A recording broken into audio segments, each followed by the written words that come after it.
তুমি যেই দিন দুনিয়াতে আসলা ওই দিন আম্মা জানের এত প্রসব বেদনা উঠে গেল, কিন্তু অন্য দিনের আওয়াজ, মায়ের কান্নার আওয়াজ ঘরের বাহিরে যায় না। কিন্তু মা যখন এরকম ভাবে কান্নার আওয়াজ দিতেছে, মনে হয় মা আর জমিনের ভিতরে বাঁচবো না। এরকম ভাবে কান্নার আওয়াজ, মনে হয় মা জমিনে আর বাঁচবে না।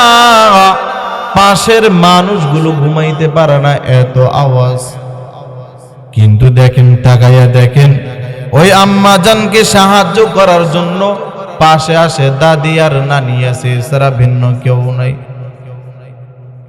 তাকে সাহায্য করার জন্য পাশে দাদি আর নানি আছে, এছাড়া ভিন্ন কেউ নাই। তুমি তাকাইয়া দেখেছো আম্মা জান স্বামীকে ধরে বলতেছো, ও স্বামী আমার, তোমার ঘরে অনেক দিন ধরে আসলাম, কিন্তু তোমার খেদমত ঠিক মতন করতে পারি নাই, তোমার খেদমত আমি ঠিক মতন করতে পারিনি, তুমি আমাকে মাফ করে দিও। কারণ এত ব্যথা উঠছে, মনে হয় আমি আর বাঁচবো না।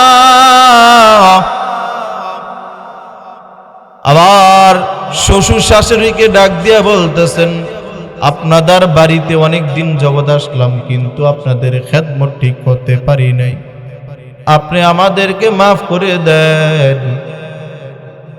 এই বলে স্বামীর কাছ থেকে মাফ চায়, শ্বশুর শাশুড়ির কাছ থেকে মাফ চায়। কারণ প্রসব বেদনা এত ভয়াবহ অবস্থা, মনে হয় আর বাঁচবে না। কিছুক্ষণ পর যখন সন্তান জমিনে আসলো, সন্তান যখন জমিনে আসে, দাদি আর নানি সুন্দর করে পরিষ্কার পরিচ্ছন্নতা করে বলতেছে, তাকাইয়ে দেখো কত সুন্দর ফুটন্ত গোলাপ, তাকাইয়া দেখো কত সুন্দর ফুটন্ত গোলাপ। মা যখন সন্তানের দিকে তাকায়, এক নজর সন্তানকে দেখার সাথে সাথে সন্তানের জন্য এত কষ্ট করলো, এত কষ্ট সহ্য করলো, তাকানের সাথে সাথে মা কষ্টগুলো ভুলে গেল।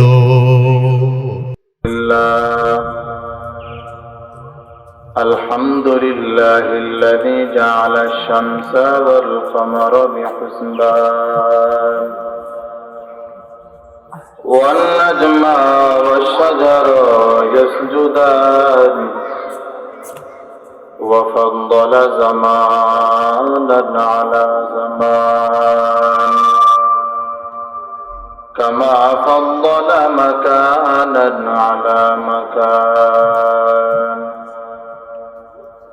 وإنسانا على إنسان ونشهد أن لا إله إلا الله وحده لا شريك له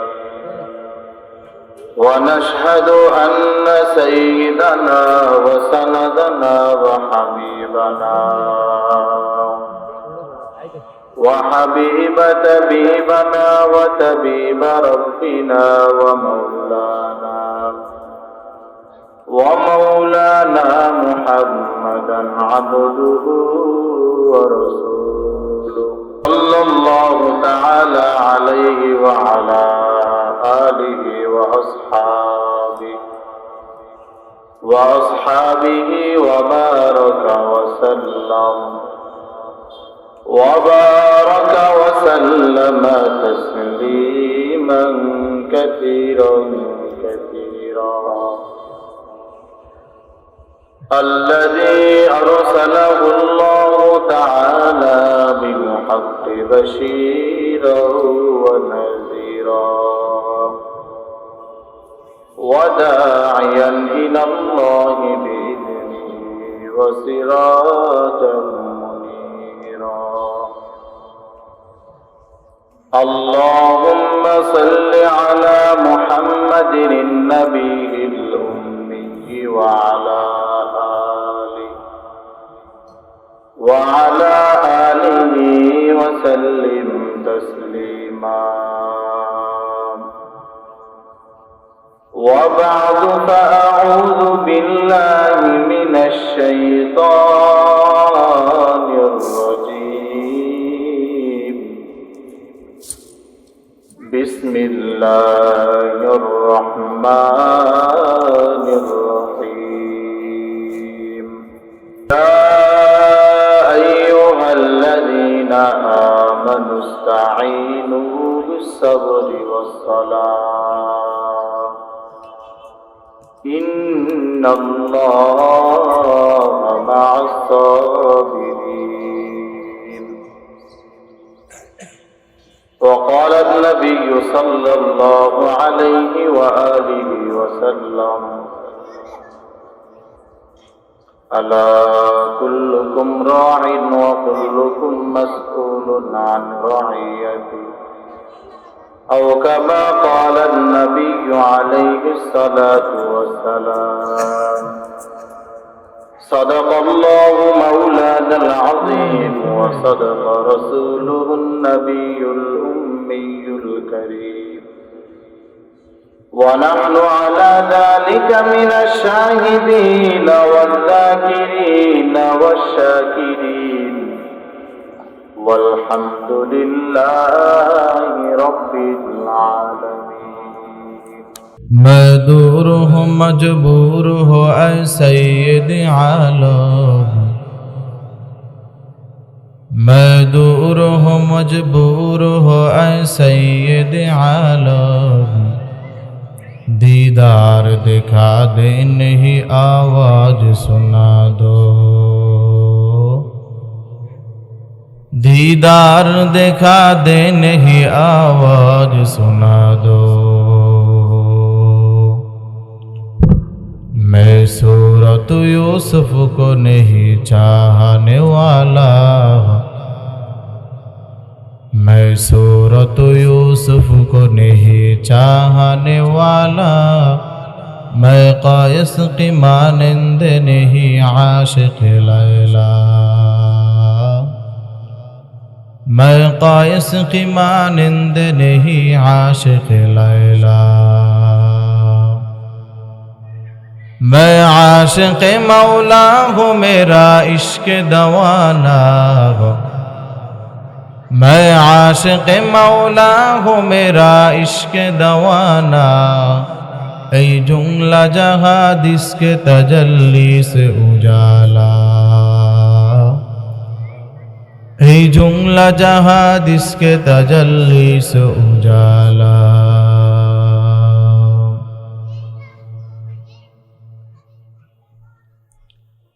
আলহামদুলিল্লাহ, বিদ্যাবাগীশ বাজার বাইতুসালাম জামে মসজিদ উদ্যোগ আয়োজিত 5 দিন ব্যাপী তাফসীরুল কোরআন মাহফিলের আজ দ্বিতীয় দিন।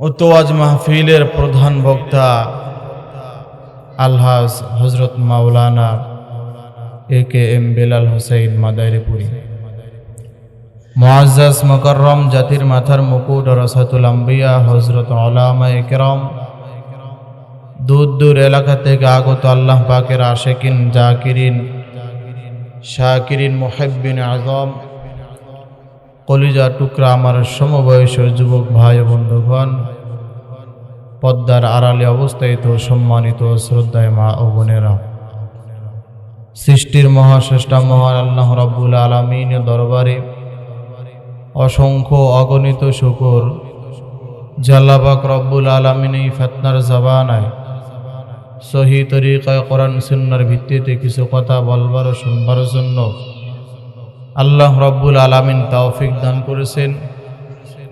এজন্য আমরা সকলে নিয়ামত ও শুকরিয়া আদায় বলি আলহামদুলিল্লাহ।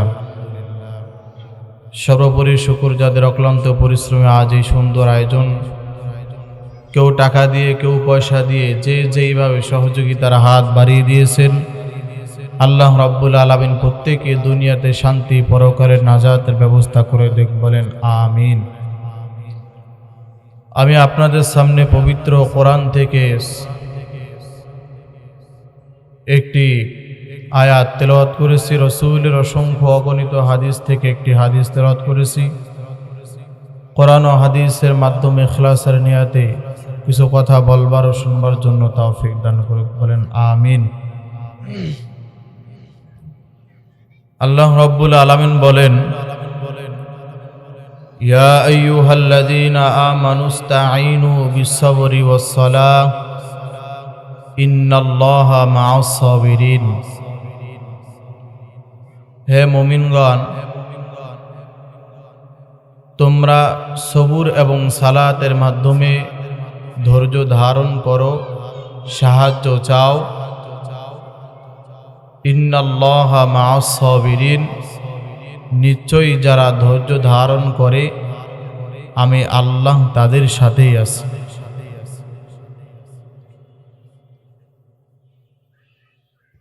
যে আল্লাহ পাক রব্বুল আলামিন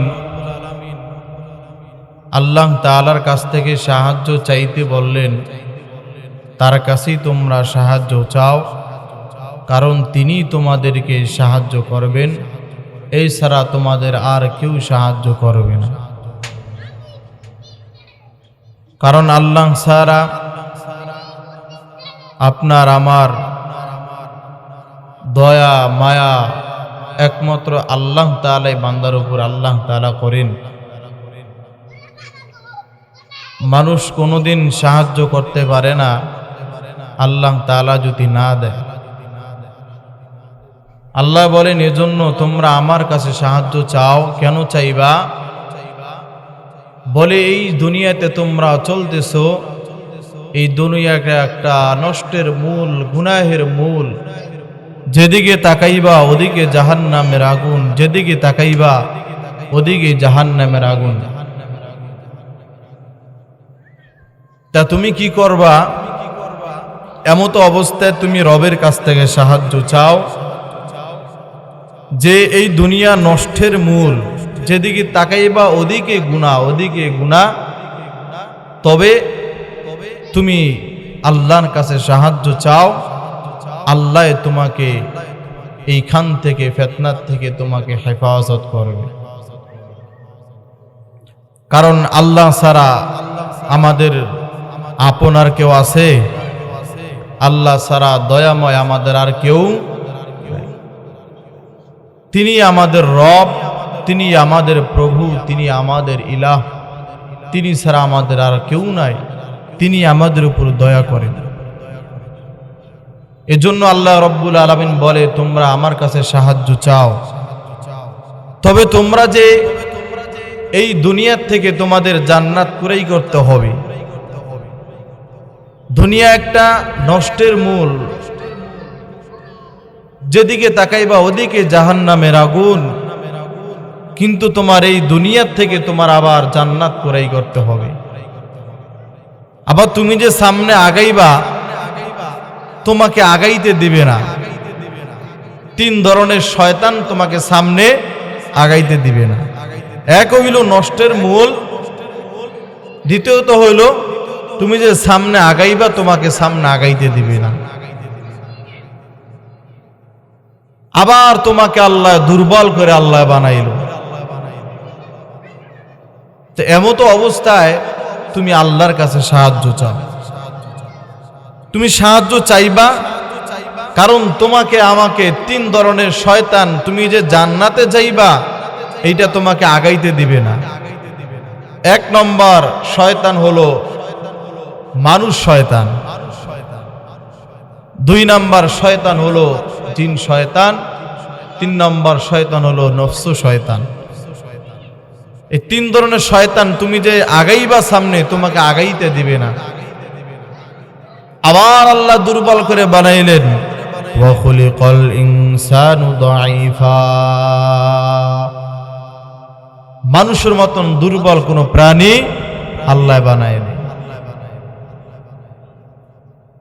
আতিনা ফি দারে দুনিয়া না হাসান, আতিনা ফি দারে উকুবা না হাসান, ইয়া গিয়াসাল মুস্তাগীসিন আহদিনা লফতিখারা বিল উলুমি ওয়াল গিনা।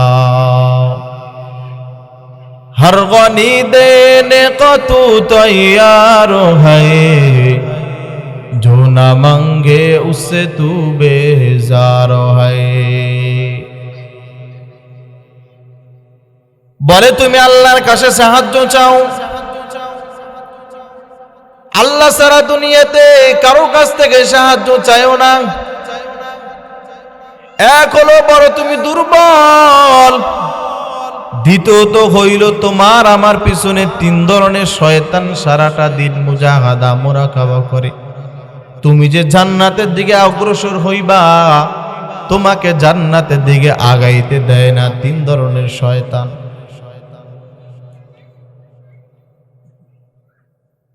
এক হইল তুমি আমি দুর্বল।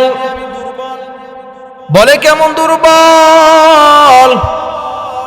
বলে মানুষের মতন দুর্বল কোন প্রাণী আল্লাহ বানায় নাই।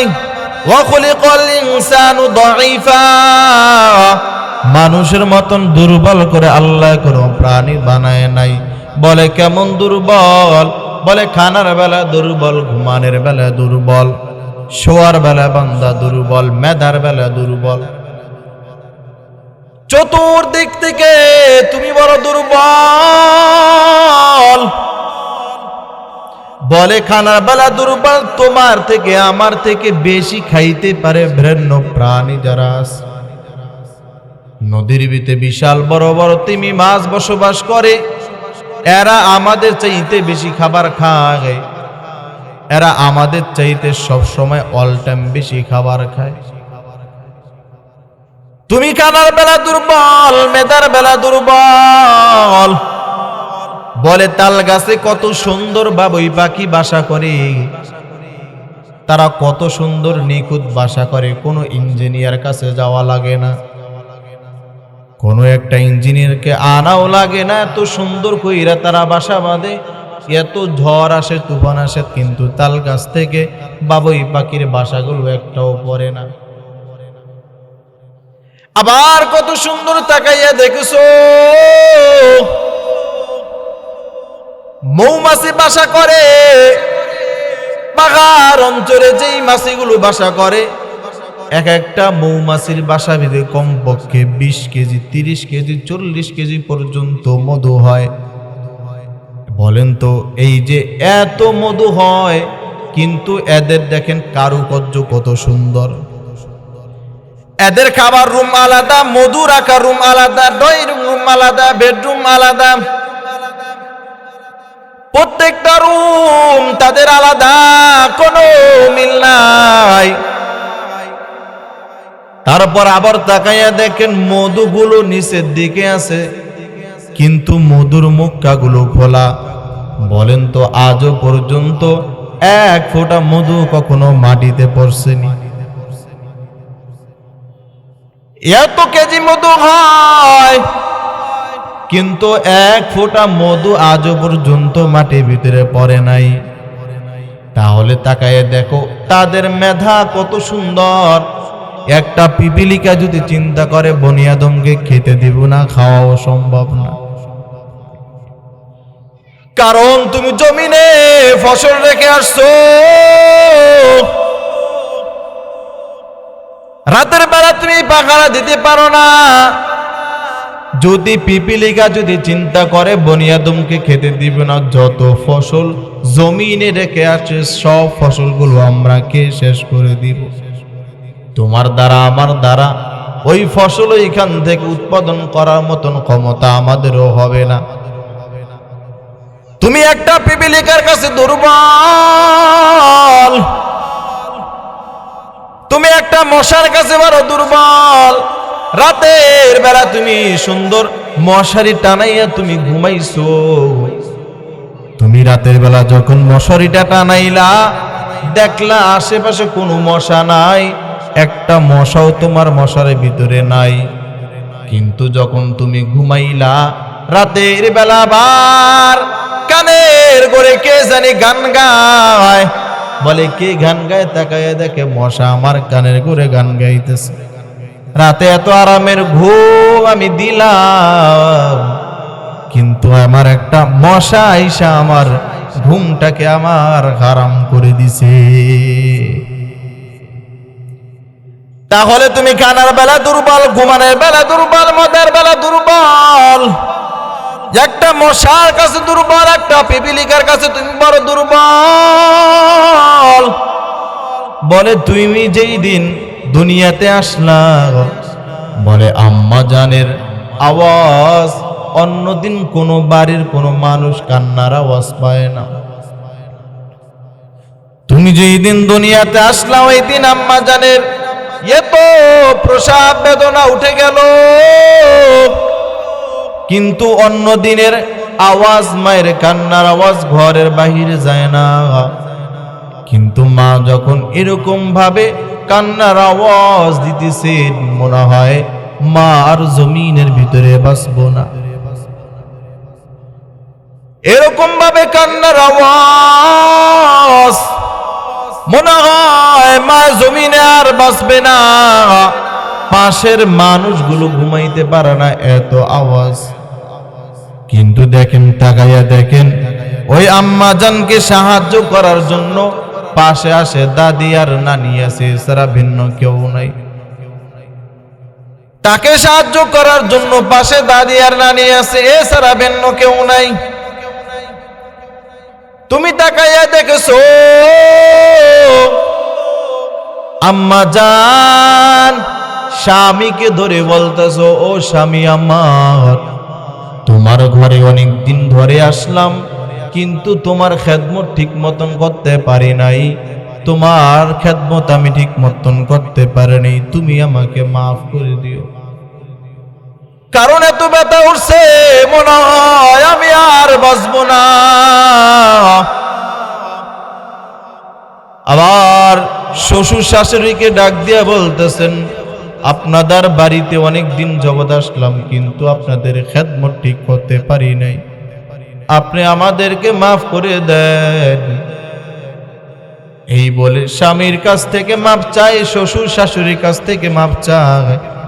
কারণ প্রসব বেদনা এত ভয়াবহ অবস্থা, মনে হয় আর বাঁচবে না।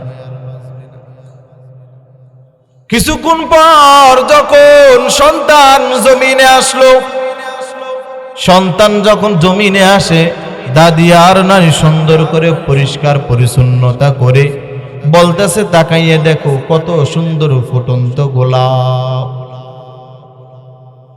তাকাইয়া দেখো কত সুন্দর ফুটন্ত গোলাপ।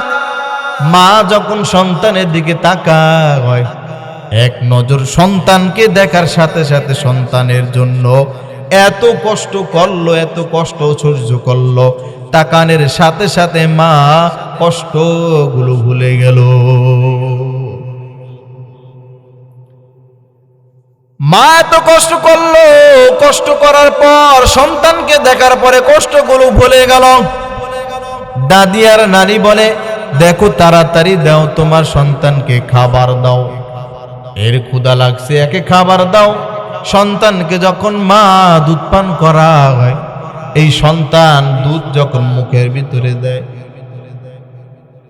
সন্তান যখন দুধটা মুখের ভিতরে দেয়, কেমনে খাইবো এইটাও সন্তান বোঝে না, গাল গেয়ে বেয়ে পড়ে যায়। অপরদিকে তাকায় দেখো একটা ছাগলের বাচ্চা দেয়, কিন্তু তাকায় দেখো কোনো একটা সাহায্য লাগে না, এমনি এমনি একা একা বাচ্চা দিতে পারে, একা একা বাচ্চা দিতে পারে, কোনো সাহায্য লাগে না। যখন বাচ্চাটা দুনিয়াতে আসে, ছাগলের বাচ্চা যখন আসে, আসার পরে দেখবেন একে মার দুধ দেখায় দেওয়া লাগে না, দেখবেন এমনি এমনি ইচ্ছাকৃত ভাবে মায়ের দুধের ওলানে যায় মুখ দেয়। যখন ওলানের দিকে মুখ দেয়, তখন দেখতেছে ওলানটা বড় শক্ত। তখন এই বাচ্চার ভিতরে আল্লাহ এত মেধা দিল, এত বুদ্ধি দিল, কোনো ইঞ্জিনিয়ার কাছে যাওয়া লাগে নাই, কোনো ডাক্তারের কাছে যাওয়া লাগে নাই, কোনো ডাক্তারও আনা লাগে নাই।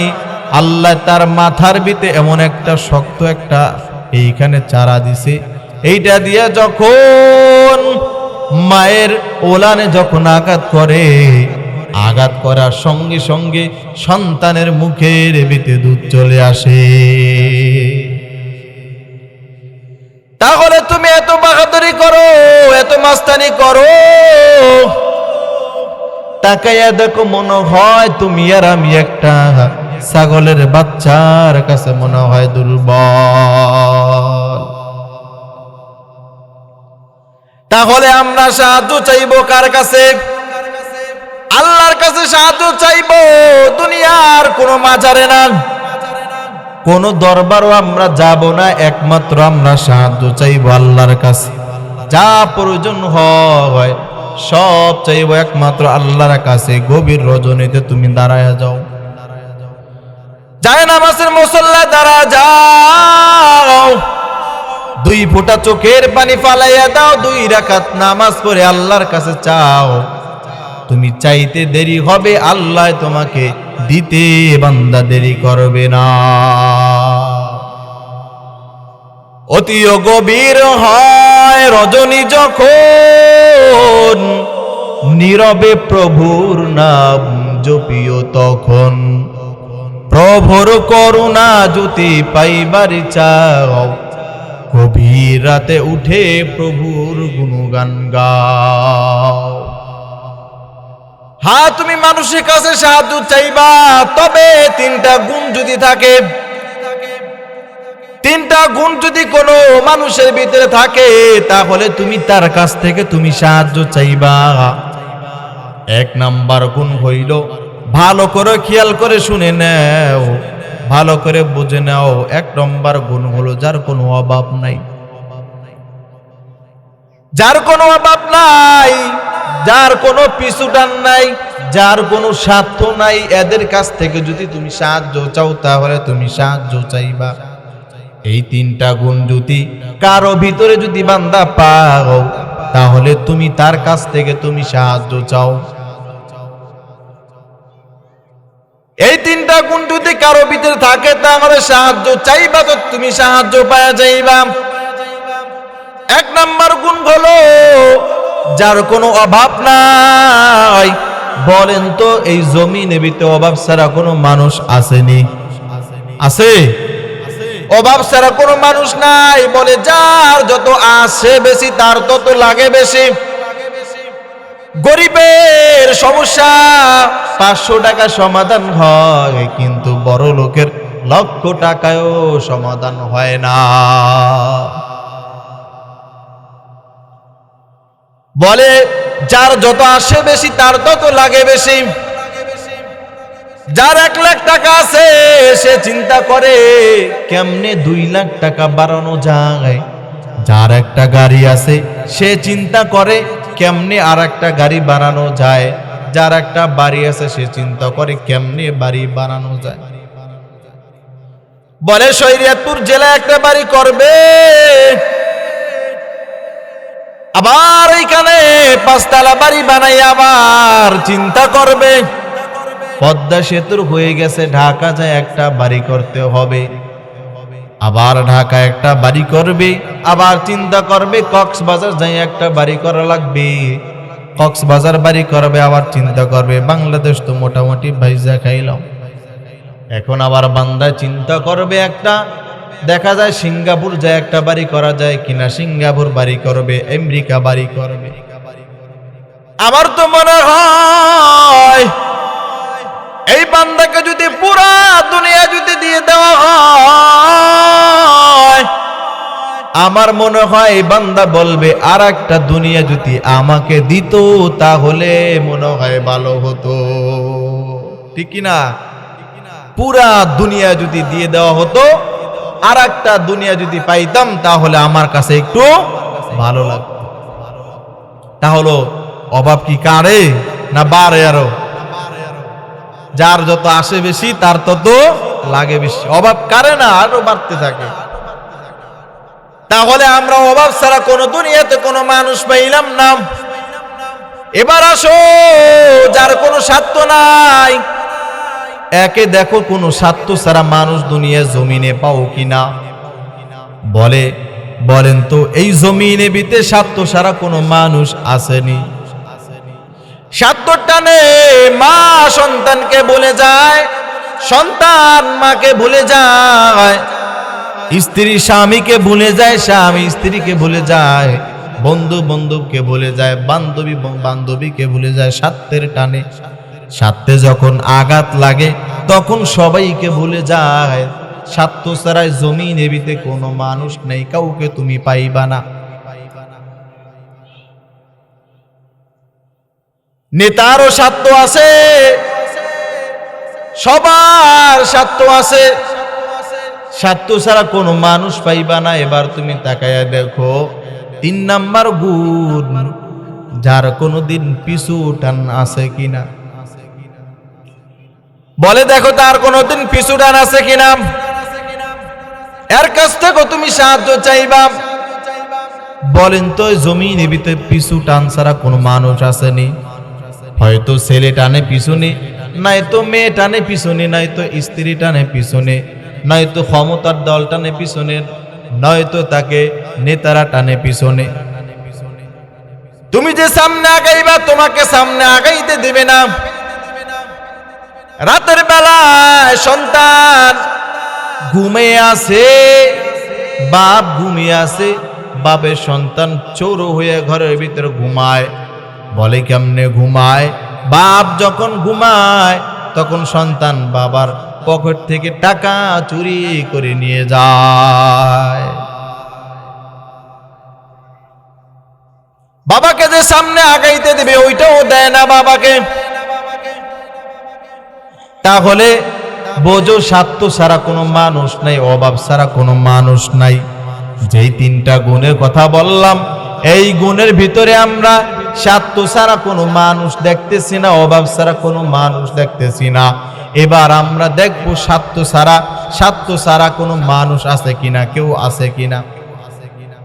যদি কেউ থাকে স্বার্থ ছাড়া, তাহলে আমরা তার কাছ থেকে আমরা সাহায্য চাইব। যদি না থাকে তাহলে আমরা সাহায্য চাওয়ার কোনো দরকার নাই। আল্লাহ ডাক দিয়া বলে, রে গোলাম তাকাইয়া দেখো, আমি আল্লাহর দিকে আসো, দেখো আমি আল্লাহর কোনো স্বার্থ আছে কিনা, দেখো আমি আল্লাহর কোনো অভাব আছে কিনা, দেখো আমি আল্লাহর কোনো পিছু টান আছে কিনা। বান্দা একবার তুমি নজর কইরা দেখো, তাকাইয়া দেখো। আচ্ছা আপনাদের কাছে আমি জিজ্ঞাসা করি, বলেন তো আল্লাহর কোনো স্বার্থ আসেনি? আছে? অভাব আসেনি? পিছু টান আছে? তাহলে আল্লাহর কোনো স্বার্থ নাই, আল্লাহর কোনো পিছু টান নাই, আল্লাহর কোনো অভাব নাই। তাহলে আল্লাহ বলে, বান্দা আমার কাছে আসো, আমার কাছ থেকে সাহায্য বান্দা তুমি চাইতে দেরি করবা, কিন্তু আমি আল্লাহ তোমাকে দিতে দেরি করব না। কাদের কুদে রত্তুদারি বরকামাল, আন্তা রব্বি আন্তা হাসবি জুল জালাল, তুহি কাদার জলিলুল্লাহ জাহাদার, বহরে হালে কে বাসিবান কাহাদার। ভাইরা আমার, তাহলে জমিনের ভিতরে আমরা কোনো মানুষ আমরা পাইলাম না, সাধ্য ছাড়া অভাব ছাড়া পিছুটান ছাড়া কোনো মানুষ পাইলাম না, কিন্তু আমরা একজন পাইছি। তিনি কে? আরো জোরে বলেন কে? আমরা পাইলাম রব্বুল আলামিন, আল্লাহকে পাইলাম। তার কোনো স্বার্থ নাই, তার কোনো অভাব নাই। তাহলে আমাদের যা কিছু প্রয়োজন হবে সব কিছু আমরা চাইব একমাত্র রবের কাছে। রব ছাড়া আমরা ভিন্ন কারো কাছে আমরা যাব না। বলে জমিনের ভিতরে দেখা যায় মানুষ মাজারে যায়, মাজারে যায় সেজদা পইরা তারপরে বাবার দরবারে চায়। তাও কি চায়? বাবার কাছ থেকে বলে, আমার সন্তান হয় না, সন্তান লাগবে, সন্তান দাও। এই যে মাজারে চাইলো, বলেন তো বাবা কি সন্তান দিতে পারেনি? দিতে পারেন কে? আরো জোরে বলেন কে? সন্তান দেওয়ার মালিক কে? আল্লাহ হলো সন্তান দেওয়ার মালিক। কিন্তু তুমি যে মাজারে যায় চাও, তোমার মতন বেকুব মনে হয় এই জমিনের ভিতরে আর কেউ নাই। তুমি মাজারে কেন চাইলা? তুমি রবের কাছ থেকে চাও, রব তো তোমাকে দিবে। বলেন তো নবীদের কিছু প্রয়োজন হইলে কার কাছে চাইতেন? কার কাছে চাইতেন? ইব্রাহিম আলাইহিস সালাতু ওয়াস সালাম বলেন তো তিনি কার কাছ থেকে সন্তান চায়া চায়া নিছেন? কার কাছ থেকে চায়া নিছেন? না কোনো পীরের দরবারে গেছিল, নি কোনো মাজারে গেছিল? যায় নাই, কিন্তু চাইছে কার কাছে? আল্লাহর কাছে। আল্লাহর কাছে বান্দা চাইছে। আল্লাহ চাইতে চাইতে চাইতে চাইতে আল্লাহ শেষ বয়সে আল্লাহ তাকে একটা সন্তান দান করছে। তারপর আল্লাহর কাছে চাওয়া বাদ দেয় না। রে ভাই, আমিও বলি, তোমার যা কিছু প্রয়োজন হয় তুমি আল্লাহর কাছে চাও। একদিন দুই দিন তুমি চাইতে থাকো, চাইতে চাইতে দেখবা একদিন আল্লাহ তোমাকে দিয়ে দিছে। এজন্য বলেন তো আমরা সাহায্য চাইবো কার কাছে? আল্লাহ ছাড়া ভিন্ন কারো কাছে আমরা সাহায্য চাইবো